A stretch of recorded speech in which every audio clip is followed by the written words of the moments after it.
იცით რა განსხვავება 2026 წლის ფორმულა 1 სეზონსა და უნივერსიტეტის ჯგუფურ პროექტს შორის? ჯგუფში ერთმა სტუდენტმა მაინც იცის რა უნდა გააკეთოს. წარმოიდგინეთ, რა საშინელი გზნობაა, როდესაც სიმწრით ნაშრომ 200 მილიონიან პროექტს ქარის გვირაბში დადგამ და აღმოაჩენო სარეცხ მანქანაში შეგდებული აგური ჰაერთან უფრო უკეთ ურთიერთქმედებს, ვიდრე შენი ხელოვნების ნიმუში. თუ ოდესმე სახში თქვენთვის ინტერნეტს გაუჭედავს, მერე ოპერატორთან დაგირეკავთ და იმას რესეტი და რესტარტი ერთმანეთში არევია, მაშინ ზუსტად მიხვდებით რა საშინელი გზნობაა გუნდებისთვის, როდესაც ოთახის ჩუსტივით მორგებული მანქანების ახლიდან დაკონფიგება უწევთ. 2026 წლიდან ფორმულა 1-ის მანქანები ზომაში დაპატარავდა. შასი შემსუბუქდა, ხოლო საძალე მოწყობილობა ერთდროულად თქვენი ყურის ბარაბნების და დედამიწის გადარჩენის რეჟიმზე გადავიდა. წიხლით შემოტენილი 50-50-ზე გადანაწილებული შიგაწვისძრავი და ელექტროობა, გადასწრების და სტანდარტული რეჟიმები, მოძრავი ფრთები, დატენვის რეჟიმი და თავიდან ბოლომდე შეცვლილი ფილოსოფია. ამ ყველაფერზე მე რა უნდა გითხრათ? არც ინჟინერი ვარ და არც ავტოსპორტზე შეყვარებული ადამიანი. აუი, ერთიც ვარ და მეორეს. რავი, ვინც მევასება არ მოსწონთ და ვინც დიდად გულზე არ მეხატება, უფრო გაიმტკიცეს ჩემში ეს გრძნობა. ვართ ეს. წელს რა როგორ მოხდება, მე კი არა გუნდებმაც არიციან, მაგრამ რა მეგვიშლის ხელს იმაში რომ ვიმარჩიელოთ, ჩვენი პიკები ჩამოვყაროთ და მერე წლის ბოლოს ერთად ვიღლიცინოთ ამაზე? არა. ასე რომ თქვენები კომენტარებში ჩაყარეთ, მე კიდე ეხლა ჩამოვყრი რა როგორ და რანაირად იქნება. ფილმი გამოსვლამდე რომ გაჰაიპდება, ხო იცით ეგ სიტუაცია. ძალიან მაგარი რეჟისორი, კასტი идеალური ბიუჯეტი, სოლიდური. წავალთ კინოში და ხელში მარტოხელა რეინჯერი შეგვშება. კარიბის ზღვის მეკობრეები სტაფი, პრაიმ ჯონი დეპი, დისნეისგან ჩაკუჭული 215 მილიონი. ეს ყველაფერი კიდევ საბოლოოდ ისეთი რაღაცა გამოვიდა, აგერ ბატონმა ზვიად სვანიძემ რევიუ დაგვიწერა ნახევარს უყურე მარტო. ჩემი მოგზალებული აზრით ამაზე საშინელი ჩავარდნა იქნება 2026-ის ასტონ მარტინი. კვინტილიონი რო არ დაეხარჯა მამას ტროლს, ნიუი რო არ მოეყვანა, სეზონი ბაქიბუქით არ დაეწყო, ზედმეტად თვალში ხო არავის მოხდებოდა ეს ლამაზი მანქანა. არა, გამოვიდა და ჩვენ ამას ესე ვიზავთო, იმას ისეო, საუკეთესო ინჟინერს მოვიყვანთო, ძრავის მწარმოებელსო. ორგზის ჩემპიონი და ორი მსოფლიო ჩემპიონის გუნდელი სტროლი ხო უკვე ყავდათ გუნდში. საბოლოოდ სიტუაცია ისე დაალაგდა, რომ მანქანა კი არა, გუნდი ვერ მუშაობს. ძრავის დეპარტამენტი ისედაც მოჭუტული თვალებით აეროს უყურებს ალმაცერად. ნიუი საგონებელშია ჩავარდნილი. ალონსო კიდე დიდი ალბათობით თაობეთის წყევლის პარალელურად ვაკანსიებს ათვალიერებს. ერთადერთი ვისთვისაც გუნდში ყველაფერი იდეალურადაა, ეს არის სტროლი. ვერავინ ვერ მევა და ვერ ეტყვის 21 ადგილზე რატო გახვედი, როცა მისი მეორე გუნდელის მანქანა უბრალოდ გასკდა. თუ არ იცით, გეტყვით რომ ტექნიკის ერთ-ერთი უდიდესი მტერი მაღალი ტემპერატურაა. არაფერი ნორმალურად არ მუშაობს, მაშინ როდესაც გარშემო გაუსაზლისი სიმხურვალეა. სწორედ ასე ვერ მუშაობს ასტონიც. ჯერ იყო და ესპანეთის ტესტებზე ნახევარი სიმძლავრით იარეს, მერე ნელ-ნელა აუჩქარეს, პარალელურად აჩქარდა ვიბრაციების და ტემპერატურაც. რამაც საბოლოოდ ელემენტის ვერ დატენვამდე და ძრავის გამოლევამდე მიგვიყვანა. იმის გამო რომ მანქანა ჰიბრიდული სისტემისთვის ენერგიას შენელებით იღებს, პილოტებს აგრესიულად უწევთ მოსახვევებამდე სიჩქარეების აბლა ჩამოყრა. ამ ყველაფერს გადაცემათა კოლოფი ვერ უძლებს და თავდება. შეიძლება აერო მართლა ძალიან მაგარი ჰქონდათ, მაგრამ ფიზიკურად ვერ ვნახეთ ამ ტესტებზე მწვანეების რეალური შესაძლებლობა ძრავის გამო. არ ვიცი, ამას ან მოაგვარებენ, ან არა, მაგრამ სიაში ბოლო მე-11 ადგილს რო ეს ლამაზი გუნდი იკავებს, ამას ეხლა ვეგეთქვით. რამდენადაც არ უნდა მინდოდეს ამის თქვა, დიდი ალბათობით ამ კაცას ამოუვა ყელში და წავა. მართლა საშინელებაა ალონსოს ამ მდგომარეობაში ნახვა. ეგ კი არა, სტროლმას თუ მოხვია თავის ცოლშვილს ხელი და კანადაში გადაიხვეწა, არც ეგ არ გაგიგვირდეთ. აუდის დებიუტი ძალიან გავს ტელეფონის ყიდვას. მაყუც გაისვრი მიხვა სახში და აღმოაჩენ რომ კომპლექტაციაში არაფერი მოყვება. არა დამტენი, არა ეკრანი. ინსტრუქციას კი არა აშენ ენაზე. უბრალოდ თქვენგან განსხვავებით ესენი საგარანტიაში ვერ დარეკავენ. გერმანელები ადგნენ და სულ თავისით გააკეთეს, შასიც, ძრავიც და კოლოფიც. რამდენად გამოვიდათ, მაგას ვერ გეტყვით. ვერც თვითონ ვერ გეტყვიან. ესპანეთის დახურულ ტესტებზე 3-დან 2 დღეზე ისე გამფუჭდნენ, ტრასას დაბრუნებაც ვერ შეძლეს. მაგრამ ბაჰრეინში ნელ-ნელა გამოსტორდნენ სავით. არ ვიცი, ამ ტემპი თუ გაგრძელს, მართლა დაემსგავსებიან რაღაცას. მაგრამ გონია რომ სადღაც გამოუცდელობა ძალიან დაარტყამს გამოსტილი ხალხისგან შეკრულ გუნდს. ჯონათან ვიტლი ჩვენთან ტელეფონით ისეთებს აგვარებდა, იმათა რატო გაუჭირდება. ბინოტოს ძრავებისაც წყობა რო შეუძლია, მაგის მაგალითი არაერთხელ ვქონია. ჰულკი არა მესიზამს. ბორტოლეტოც რავი ხალ ზოგ ვიღაცას მართლა ჯობია. სტაფი კარგია. გუნდი უკეთესით შეიძლება. აი, ტექნიკას ნამდვილად ეთყობა, რომ ჯერ ამათი არაა. გუნდმა ჰინვილიდან ნიურბურგში გადასვლაში იმდენი დრო, ენერგია და რესურსი დახარჯა, გასაკვირიც არაა, რომ ბალანსი ჯერ ვერ იპოვეს. თავარი გამოწვევა წელს მაინც ალბათ რბოლების დაფინიშება იქნება ტექნიკური გაუმართავობის გარეშე. ქულებისთვის ბრძოლა შეიძლება. თან ისეთ სეზონს კვირდება ფორმულა 1. ამღვრეულ წყალში სადმე რომელიმე მთევზიც რო დაიჭიროს, არ გაგვიგვირდეს. ჩემი მოგზალებული მე-10 ადგილი აუდის განვითარების დიდი პერსპექტივით. არ ვიცი რატო, არ ვიცი რის გამო, უბრალოდ მგონია, რომ ჭადრაკის ტურნირზე ნარდით მისული მელოტი არწივები ბოლოზე არ გავლენ. 2016 წლის მერე ფორმულა 1-ში პირველად გვეყოლება გუნდი, რომელიც ახალი შექმნილია. არა რომელიმე გუნდი იყო, გაიყიდა წმინდა და სახელი შეეცვალა. არა, თავიდან ბოლომდე ახალი გუნდია. უბრალოდ განსხვავებით აუდისგან, კადილაკს ბოლო წლებში ავტოსპორტის გამოცდილება საკმარისად აქვს. ვიკში და იმსაზე სერიოზული შედეგების მერე ამერიკელებს ფორმულა 1-ის მოუწათ. ამდენი წიხლით ჩატანილი ამერიკული ტრასის მერე ჰაასი ცოდო ხო იყო მარტო გრიდზე ყოფნისთვის. სტანდარტულად ახალი გუნდი რა გზასაც გადის, ზუსტად მაგ გზას ადგას კადილაკიც. მოვიდნენ, ფერარისგან რაც შეიძლებოდა ყველაფერი იყიდეს, გრიდზე ყველაზე გამოსტილი ლაინაპი შეკრეს და ელოდებიან სეზონის დაწყებას. 1000 ჭირში და ხინში ნამყოფი პილოტები და ერთ-ერთი ყველაზე გამძლე ძრავი ამ არეულ სეზონში წესით უპირატესობა უნდა იყოს. რასაკვირველია, სხვების მსგავსად ამერიკელებსაც ჰქონდათ პრობლემები, მაგრამ არაფერი ისეთი რომ ვერ მოგვარდეს. პრაქტიკების ტემპით რომ არ უნდა ვიმსჯელოთ, ეგ უკვე ვიცით, მაგრამ ყველაზე ნელები რო არ არიან, წესით ეგეც გვანახეს. პილოტები ახლა რაც არ უნდა იყოს უშუალო კონკურენტ აუდიზე უკეთესები ყავთ. სტაფი გერმანელების ჯობია, მაგრამ საერთო ჯამში ფერარის ძრავის ხარჯზე მგონია რომ ცოტათი უკეთესები სუპერ ბოულ გამოვლილი ამერიკელები იქნებიან. სოლიდური მეცხრე ადგილი ჩეკოს და ვალტერის. ახალი წელი ახალი მეხო ყველას გვითხოვს. რით დაგვიწყია ახალი წელი? ახალწელს მომატებული წონის დაკლებით. რით იწყებს ახალ სეზონს ვილიამსი? კი, ზედმეტი წონის ჩამოგდებით. ჭორის ზონაზე ვიცოდით რომ ვილიამსი მინიმალურ წონაზე 20-30 კილოთი ზედმეტი იყო. აგდებდნენ კრაშ ტესტებს და იქამდე მივიდნენ რომ წინა სასეზონო ტესტებზე ვერ ჩავიდნენ. ბოლოს ჯეიმს ვაუს გადაეკედა და ერთხელ რაც მოხდა.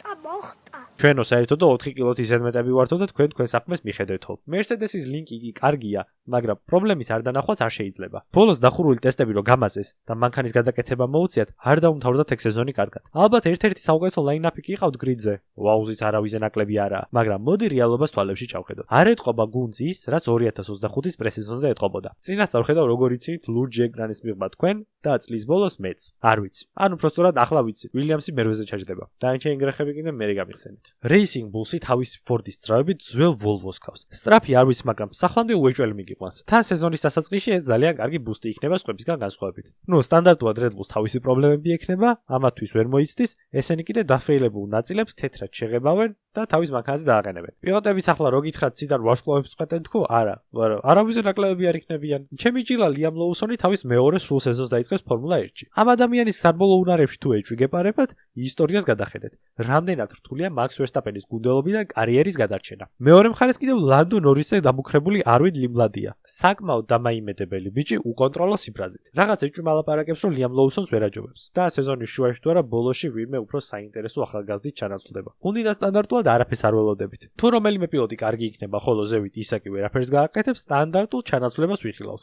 ორი ემრბოლელი აიღებს კულებს, უბრალოდ Liam-ი გაცილებით მეც, ასე ორჯერ მეც. კუთვნილი მეშვიდე ადგილი დიაბეტურ ლიმონათებს. ტექსტის წერის დროს ჩემ თავში დიდი ალბათობით თინეიჯერმა გოგომ გაიღვიძა, რომელსაც ტოქსიკური და მაღალი ბიჭები სასიცოცხლოდ სჭირდება, მაგრამ მაინც მგონია რომ ჰაასი წელს მაინც იზამს რაღაცას. ამერიკული გუნდი Ferrari-ის ნაწილებით და Toyota-ს ზურგით. პიერ გასლიმდე ბევრი რო უკლია ეგეთი ესტებან ოკონი და Ferrari-ის პროტეჟე ოლი ბერმანი. არასტაბილურობის განსახიერება იყო ჯინ ჰაასის გუნდი 2025 სეზონში. უქმეების დაწყებამდე ვერაფერს ვერ გაიგებდი. შეიძლება ბოლოზე ბოლო ყოფნილიყვნენ ავსტრალიაში და მექსიკაში პოდიუმისთვის მაქსთან ებრძოლათ. გუნდის უდიდესი ძალა აიოკო მაცუა, იაპონელი ინჟინერი, რომელმაც დაშლის პირას მყოფი გუნდი ჩაიბარა და გვაჩვენა რომ ღრიალის და კარებების ლეწვის გარეშე შეიძლება გუნდის აშენება. თუ არა პროცესის დაწყება მაინც. 230-დან 380-მდე გაზარდეს თანამშრომლების რაოდენობა. პიტვოლზე ადგილები დაამატეს. ჰაასი ძალიან გავს იმ შენ მეგობარს ცხოვრებას ნელ-ნელა რო აწესრიგებს. დალევას თავი დაანება, ჯიმში სიარული დაიწყო. თლად ლიდერ ტივიზე მისტერ ვალენტინის ტიტულს ვერ გაკაჩავს, მაგრამ ჩვენ თვალში ხო უკვე გამარჯვებულია.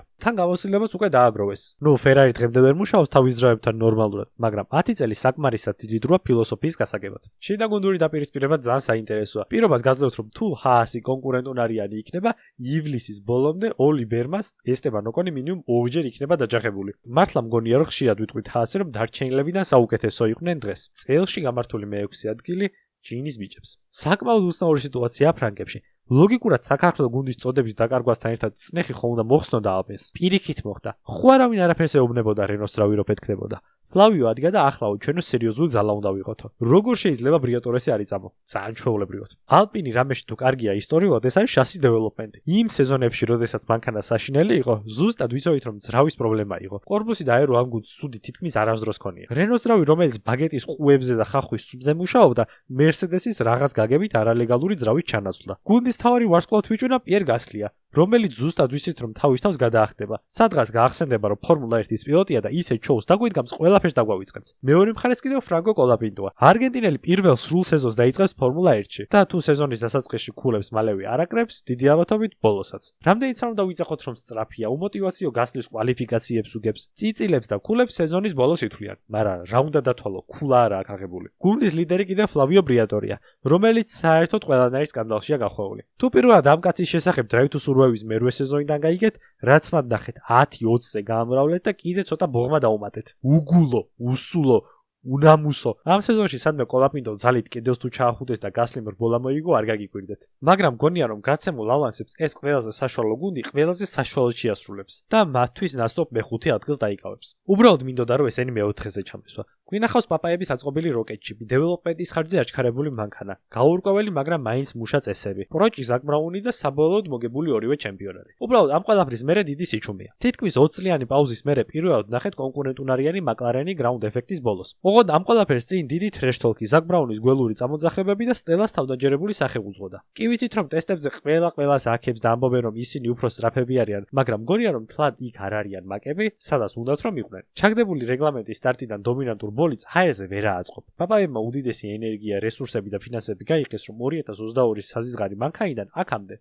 ორ კონსტრუქტორის ჩემპიონობამდე მოსულიყვნენ. შიგადაში კი გვაიმედებდნენ რომ ჩვენ მუშაობთ ახალ რეგებზეო, მაგრამ არ ვიცი. ვიღაცა ხომ უნდა გავიდეს მე-4 ადგილზე. გამოსდება უკვე საკმარისად აქვს. პილოტებს კიდე სადმე შფოთვა ან დეპრესია თუ არ დაემართათ, ეგერიც მშვენიერები ყავთ. ტესტებზე ბლომათიარეს. ტექნიკური პრობლემები ასე დიდად არ გამოჩენილა. ტემპს კიდე ფიზიკურად ვერ გავიგებთ. გონია რომ არადომინანტური მაკლარენის ნახვა უფრო საინტერესო იქნება ნეიტრალურ გულშემატკივარისთვის, ვიდრე შიდა გუნდური დაპირისპირების დროს პირველი ადგილის გადაცვლა. უბრალოდ მაკლარენის ეს მე-4 ადგილი შეიძლება კონკრეტულ ტრასებზე პირველით ჩანაცვლოს. ისე რომ არც გაგვიკვირდეს. სეზონის პირველ ნახევარში პირველი 4-ეული მგონია რომ ერთმანეთთან ძალიან ახლოს იქნება. ხიერს კიდე ისინი ნახავენ, ვინც შედარებით ნაკლები პრობლემით დაიტანჯებიან და თანმიმდევრულობას შეინარჩუნებენ. ამ ყველაფერს კიდევ Max Verstappen-საც თუ დავამატებთ, მგონია რომ ძალიან რეალურ მესამე ადგილს მივიღებთ. ასე არ გადაგვისწრებს იმედია სეზონის ბოლოს. ხარებს ძრავების აწყობა წესით უნდა ესწავლათ. ნუ ყოველ შემთხვევაში ხო იბრალებენ 22 წლიდან რომ ჩვენ ვაწყობთ ამ ძრავებს Honda-ს დახმარებითო. ახლა Ford-ის სტიკერსას დაარტყამენ და ეგა. ტესტებმა გვიჩვენა რომ ძრავი არ ფეთქდება. ელემენტი იტერება და მაქსია. რაც რეალურად ნახეთ გადახურების პრობლემა იყო. არა უშავს, ალბათ ვაშე რამეს მოაგვარებს. ის საკაჯარი სწრაფია, მაგრამ არა იმდენად სწრაფი, რამდენადაც ჩაშან ფანები აგლეიზებდნენ. 13 ქულა მოუგო ადამიანს, რომელმაც ფსიქოლოგიური ტრავმა გადაიტანა და ტესტების გარეშე დაждდა მანქანაზე. რაღაცნაირად ეს ყველაფერი არ ყვირის ჩემთვის, როგორც Red Bull-ის გულშემატკივარისთვის. საერთოდ არ გამიკვირდება პირველი ორ ბოლოს თუ მოიგებენ ავსტრალიაში და მერე ჩინეთში ბოლოს წინა ადგილისთვის 100-ს დაეჯახებიან. Dogfight-ი იქნება ჩვეულებრივად სეზონის დასაწყისი და ზუსტად ამის ხარჯზე მგონია რომ Red Bull-ი გაკაჩავს. თორე ძრავის დეველოპმენტში ხა სხვა გუნდები რო ამაც ეწინ არიან, ეგ ყველა ვიცით. გვინახავს ხარების სასოწარკვეთილ მდგომარეობაში, მაგრამ ზოგ-ზოგი ერთისგან განსხვავებით ხელის მოსმაც იციან და არ დახჩობაც. ზებუნებრივი ძალის ხარჯზე კიდევ, რომელსაც 4 ჩემპიონის ტიტული აქვს, რაღაცას იზამენ. პოდიუმის ყველაზე დაბალი საფეხური ხარებს. ყველაზე ტიტულოვანი გუნდი, საუკეთესო პილოტების წყვილი გრიწე, ძრავი რომელიც როგორც ჩანს უგდავია. ყველაზე მალე აღმოფხვრილი ტურბო ლაგის პრობლემა. ჩემპიონებისგან გადმოყვანილი ინჟინერები, რომლებიც იმას აკეთებენ, რაც უსწორდებათ. თან ამას ისე შვებიან, რომ სხვები აზრზეც ვერ მოდიან. ყველაფერი იდეალურია იქამდე, სანამ მანქანის ფერს არ შეხედავ და იქ წითელს არ დაინახავ. რაღაცნაირად მეძახის ეს მანქანა, რომ აი ინტერებით უნდა გამოვიდეს მზეში. საცობში საბურავების შესასვლელად შევიდეს და ტორზე მარწყვად ივნისისკენ განახლებები უნდა გააჩერონ. კაი, სტერეოტიპები იქეთ იყოს და Ferrari მართლა კარგად გამოიყურება. ყველა მიარა ამათი ძრავი და მიკრო პრობლემას კი არავის შექმნია. მანქანა ლაგის გარეშე ილანჩება და ბუსზე მალე გადის. ლუის თვალებში ნაპერწკალი ეთყობა. არ ვიცი ეს კინის ბრალია თუ Ferrari-ის, მაგრამ შაშანდას ყველაფერი ჯობია. პატარა სპოილერი გამონაბოლქვ სისტემაზე, რომელიც ნაწილობრივ ბიმვინგს ანაცვლებს. უკანაფრთა კიდევ სიყვარულივითაა, ხან ვერტიკალურია, ხან კიდე ბრუნვადი. ბრმის რა გითხრათ, სადმე თუ მოძრა შეიძლება ეგეც იყოს. არ ვიცი ვეკის Ferrari-ის ინჟინერები გაძლიერებულ კვებაზე ყავდა თუ ტვირის მკვებავებზე, მაგრამ რაც შეიძლება ბევრი ადამიანი გვჭირდება პროტოტიპების კლასიდან Formula 1-ში. უბრალოდ თვითონვე აქვთ მილიარდჯერ დამტკიცებული ის, რომ ამათ იმედი არ უნდა გქონდეს. ბოლო მომენტამდე შეიძლება ყველაფერი იდეალური იყოს, მაგრამ სადღაც ისეთი რაღაცა მოხდება, საშუალო სტატისტიკური გოგოს სიზმარის ფანტაზიაც რო ვერ გაკაჩავს. ფანებს წელსაც გამძლეობას გისურვებთ, ხოლო Ferrari-ის მეორე ადგილი. Mercedes-ი 2026-ის კონსტრუქტორის ჩემპიონი თუ ვერ გახდება, პირობას გასცევთ მომდევნო 6 თვე McLaren-ის მერჩით ვიჯდები ყველა ვიდეოში. ოღონდ მე დავწვალ. ვერცხლისფერმა ისრემა ისეთი ჰაიპი და ლაინაპი აწიეს ახალ რეგებზე. შეუძლებელი მგონია რომ ვინმე ამათ აჯობოს. ცილინდრების კომპრესია კიდევ დიდი ამოთავით მხოლოდ აისბერგის წვერია და დაბლა რა ხდება ჩვენ კი არა გუნდებმაც არ იციან. იმ გუნდებმა ვისაც Mercedes-ი ძრავებს აწვდის. ფიზიკურად შეუძლებელი მგონია რომ ისეთმა გუნდმა როგორც Mercedes-ია ზედიზედ 2 რეგლამენტი ჩააფლავოს. თან ისეთი, რომლის მთავარი მამოძრავებელი ძალაც ძრავია. საერთოდ არ მეხატება ჯორჯ რასელი გულზე. ქარიზმატულ სველი ჭურჭლის ღრუბელს გავს. მაგრამ ობიექტურობა მოითხოვს აღვნიშნო, რომ ჯორჯი ისეთი მანქანითაც კი სტაბილური იყო, რომელსაც ნორმალურ ბოლიდთან საერთოდ მხოლოდ 4 საბურავი ჰქონდა. მეორე მხარეს კიდევ პატარა კიმია. ვილიამში განათხოვრების პირას მყოფი იტალიელი ისეთი დაუნფოლიდან ამოვიდა, მე პირადად რო არ ველოდი. თან ახლა თავისი ლოვე დაშორებია. მოკლედ საჩემპიონო ბოლიდმას თუ არ გადეხა ეს ბიჭი, ისეთ რაღაცას მივიღეთ გულშემატკივრები, რისიც ცოტა უნდა გვეშინოდეს, მაგრამ საყურებლად ნამდვილად ღირს. გასაგებია ის აბსურდული მოჭრილი და შეკერილი ცვლილებები წესებში FIA-ს მხრიდან, მაგრამ მაინც მგონია რომ აქვს Mercedes ის ყველაფერი, რითაც შეძლებენ მათთვის კარგად დასტობი ადგილის დაბრუნებას. თან უახლოესი მდევარი თუ Ferrari იქნება მით უმეტეს. აი, როგორი გუნდია Mercedes-ი, იცით? მასწავლებლებს დავალების მოცემა რო დაავიწყდება და ესენი გაახსენებენ. მერე ტესტში შენზე მაღალქულას მიიღებს და მთელი წელი ტვის გაგიბურღავს. სეზონის დასაწყისში მგონია რომ ყველაზე სწრაფები იქნებიან ვერცხლისფერი ისრები. გასაგებია ტემპერატურის პრობლემა და გაურკვეველი წესები, მაგრამ ბრიტანელ-გერმანელები მგონია რომ ყველა რბოლაში მინიმუმ ორმაგი პოდიუმისთვის იბრძოლებენ. თუ წინასწარმეტყველება ვარემ ქალბატონი ლელა კაკულია გავხდები. ყავა დიად არ მიყვარს, მაგრამ ჩემ Frozen-ის ჭიქაში თუ პიტნის ჩაის ჩავხედავ, გეტყვით რომ 2026 წელს ფრანკო კოლაპინო და ფერნანდო ალონსო დაგვტოვებენ. ერთი ნებითა სხვისითა, მეორე კიდე ძალითა ჩვენითა. რომელი იქნება, ეგ თქვენ თვითონ გადაწყვეტეთ. ესტებან ოკონი პირველად აიყვანს ჰას პოდიუმზე. და ესტებან ოკონის პოდიუმი ვის ტოპ 3-ს გამოიწვევს, ხო ვიცით? 1992 წლის შედეგს ვერ გავიმეორებთ, მაგრამ გეტყვით რომ 10 განსხვავებული პილოტი მოგვევლინება როგორც გრან-პრის გამარჯვებული. 24 ბოლიანი სეზონი, სადაც ვინსა და როდის გაფუჭდება კაცმა არ იცის, საერთოდ არტოვებს ამ პიკს ფენტეზის კატეგორიაში. ხო, ფენტეზი ითამაშეთ კიდე. არც დიდ და არც პატარა ხარებში შუა სასეზონო გადანაცვლება არ გვექნება.